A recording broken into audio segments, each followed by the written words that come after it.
Okay, we're going to run through the 10 sample problems I included on the study guide. So before we get to this, need to say, make sure you're good on your naming, make sure you're good on writing formulas from names. If you can't do that, just pause, go back and do that now. Remember, if you can't name all these examples that we've gone through, you're not going to be able to succeed on this test. Alright, so question 1. We have aluminum hydroxide reacts with manganese 2 acetate. So what I'm asked to do is predict the products of the reactions. If they go through, balance them. For double replacement reactions, write the state symbols. And after each problem, write the type of reaction. So number 1, I have aluminum hydroxide, which is AlOH3, reacts with manganese 2 acetate. And I'm asked to predict the products. So first of all, I can answer the type. This is going to be double replacement reaction. Double replacement reaction. And now I need to see if this is actually going to go through. So, aluminum hydroxide, solid. Tells me my answer right there. I can't have a solid, going to be no reaction. I need aqueous to yield aqueous solid. So, number 1, no reaction. Number 2, butane or tetracarbon decahydride combusts. So, tetracarbon is going to be C4 decahydride H10. Combusts means plus O2 yields CO2 plus H2O. Remember, unless I tell you anything different, this is a formula you're going to use. So let's see what we can do here. So right now I'm looking ahead. I can't just match my hydrogens by putting a 5 here. Because if I put a 5 there to match the hydrogens, I'm going to have an odd number of O's. I'm going to have 2 plus 5. And I can't do that. So when in doubt, double it. So instead of 5, let me try a 10 right here. Okay, so that'll give me an even number of O's. So 10, that's 20 hydrogens. 20 hydrogens. Now that's 8 carbons. 8 carbons. Now I just match my O's. 16 and 10, so that's 26. So I need 13 O2s. So 2, 13, 8, 10, and this is a combustion reaction.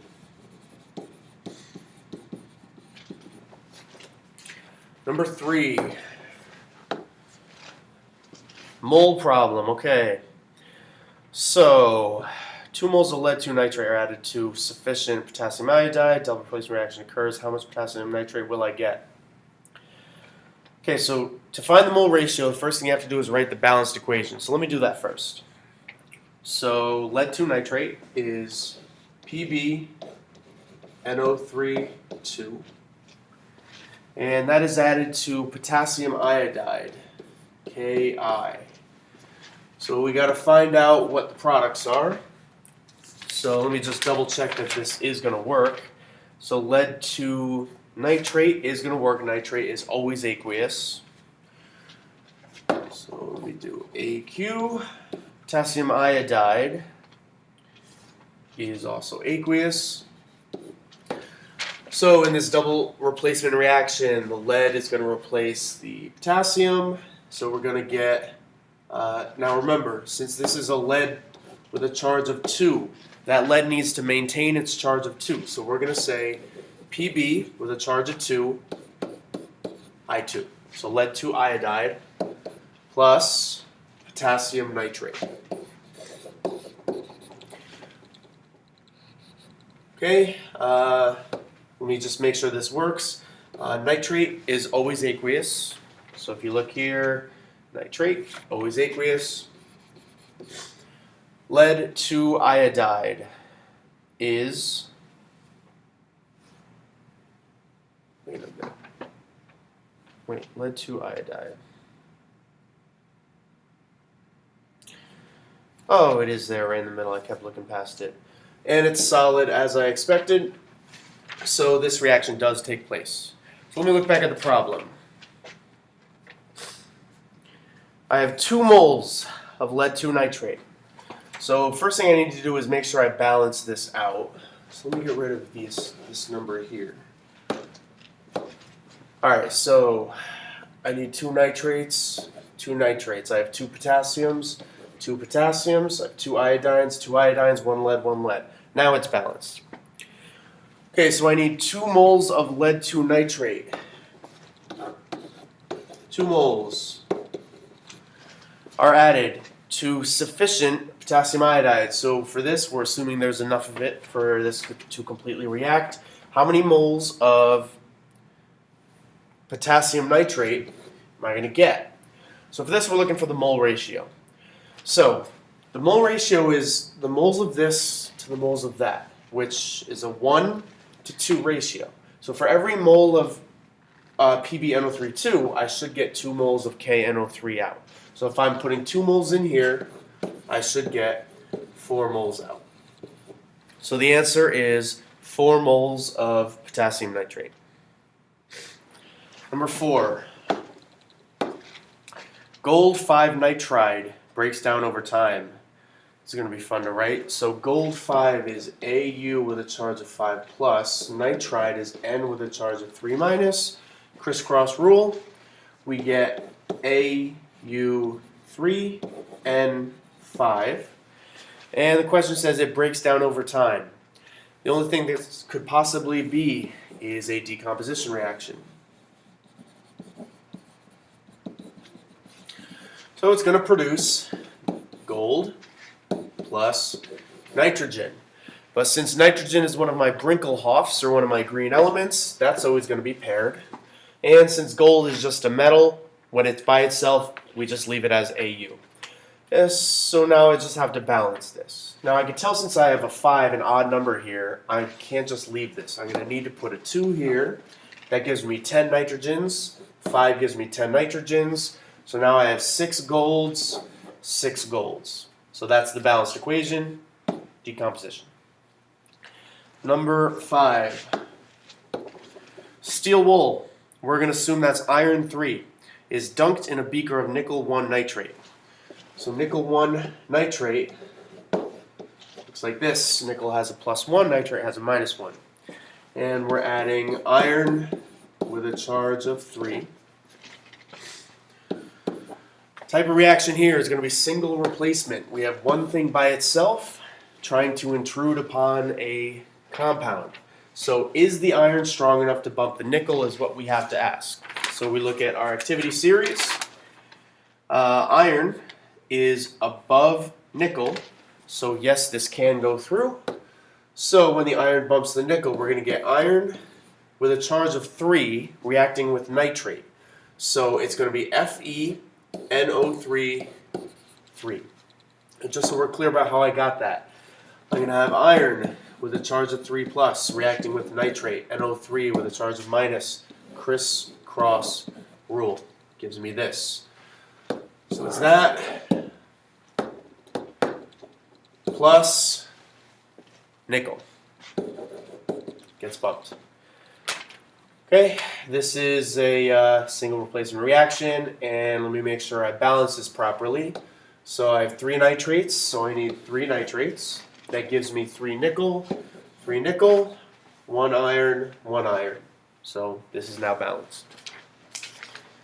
Number 6. I take a beaker of silver acetate and mix it with iron 3 sulfate. Silver acetate is not S, but AgC2H3O2 plus iron 3 sulfate, Fe with a charge of 3 plus, sulfate with a charge of 2 minus, so it's going to be Fe2SO4 3, crisscross rule. Again, if you don't know your names, you don't know how to write formulas, how are you going to figure this out? So this is going to be a double replacement reaction, since I have 4 species here: silver, acetate, iron, and sulfate. Alright, so is this going to occur? Let's check. So looking at my chart here, I have silver acetate is aqueous. So far, so good. Lead 3 sulfate is aqueous. So far, so good. So I'm going to rearrange the cations. So my silver is going to react with my sulfate, forming Ag2SO4. And my iron 3 is going to react with my acetate. Remember, we need to preserve the charge of the iron here. So we're going to get FeC2H3O2 And let me check the states of matter here. I'm looking for one aqueous and one solid. So silver sulfate is aqueous. And iron 3 acetate is aqueous. So for this, since we have aqueous, aqueous, aqueous, aqueous, no reaction. We'll just double check this one. Silver sulfate, yep. So no reaction. Number 7, a criminal tries to burn through a pure lead vault door using concentrated nitric acid, HNO3. Should he have paid more attention in chemistry class? So we have HNO3 plus lead, Pb. So the question's implying, can you sort of like dissolve that lead with nitric acid? Well, this is going to be a single replacement reaction. Lead is going to try to bump the H out of HNO3. So can lead bump H? We're going to check our chart. Here's H. Here's Pb is above it. No reaction will take place.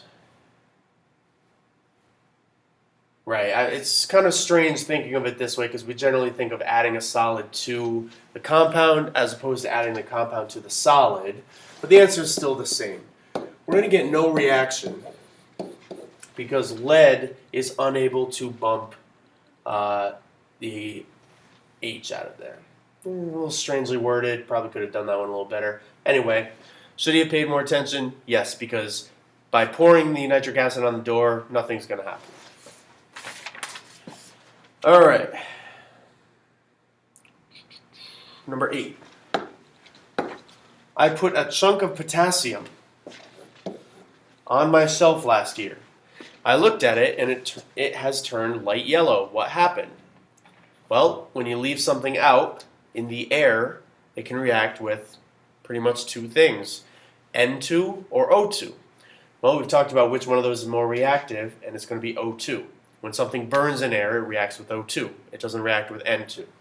So we can assume that by leaving it out, it has reacted with O2 in the air. What type of reaction are we looking at? A plus B, synthesis. This has formed potassium oxide. K2O. So to balance, we need 2 here for the oxygen, 4 for the potassium.